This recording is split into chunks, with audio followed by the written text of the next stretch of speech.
السلام عليكم ورحمة الله وبركاته. أكم نجرتني هردفتو تكيا إيجار أنتنا برمس أدتي جتشرا برمس هدو بربات ساتي تكو قبل ديسين فينجرا يورو جتشرا وروني خاصة channel تعدد قبل جتشرا تلجراما جتشرا يورو فيدمنو نموتا نوجين فيدمن karaa ittiin beekuu dandeenyu akkasuma karaa ittiin beeknee ofirraa itti baasuu dandeenyu nama nu wajjin fayyadamaa jiru jechaadha. Akkamitti akka itti ofirraa itti baafnu fi akkamitti nama itti nu wajjin fayyadamaa jiru eessarraa naannoo kamirraa akka itti nu waliin fayyadamaa jiru waliin ilaala.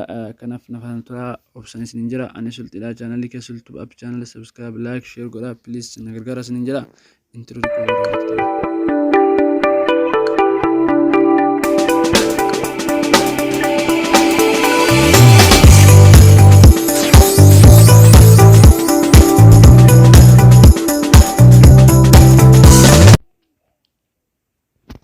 egaa ammaan tana walitti deebinee jirra.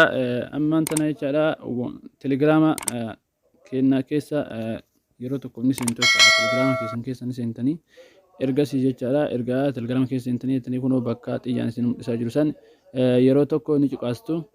Erga cuqaastanii jettanii kunoo siitingii bakka xiyyaan isin mul'isaa jiru kana siitingii kan jedhu kana yeroo tokkoof ni cuqaastu. Ergasii akkanatti olooftanii jechaadha.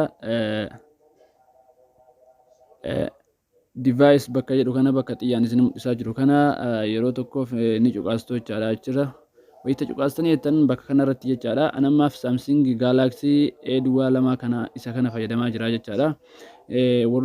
Namni isin jalaa yoo hatee jiraate jechaadha. As jalatti kunoo bakka amma xiyyaan isin mul'isaa jiru kana jalatti namni shan hoo isin jalaa hate tokkollee hoo isin jalaa hate isinii baasaa jechaadha. Yeroo tokkoof yoo erga cuqaastanii jettan jechaadha. Ammaaf kiyyuma amma fayyadamaa jiru kanarra yeroo cuqaasu akkanatti naaf baasaa jechaadha. Ergasii kunoo Samsung Galaxy kanaan fayyadamaa jira jechaadha. Android isii kunoo silkiin tana Android isii 10 jedha. Tamma amma fayyadamaa jiruun kanaadha. Bakki anamma lookeshinii kiyyaa Naaziriit Itoophiyaa jedha. Akkuma argaa jirtan wanta mul'uyyuu jechaadha. Kun akkuma argaa jirtan as jalatti isiniif tarreessaa irraa baasuu barbaadan log out gootanii irraa barreessitanii jechaadha. Akkasii guyyaa namootu ani irratti banadhe akkuma isin mul'isaa jiru sanii jechaadha.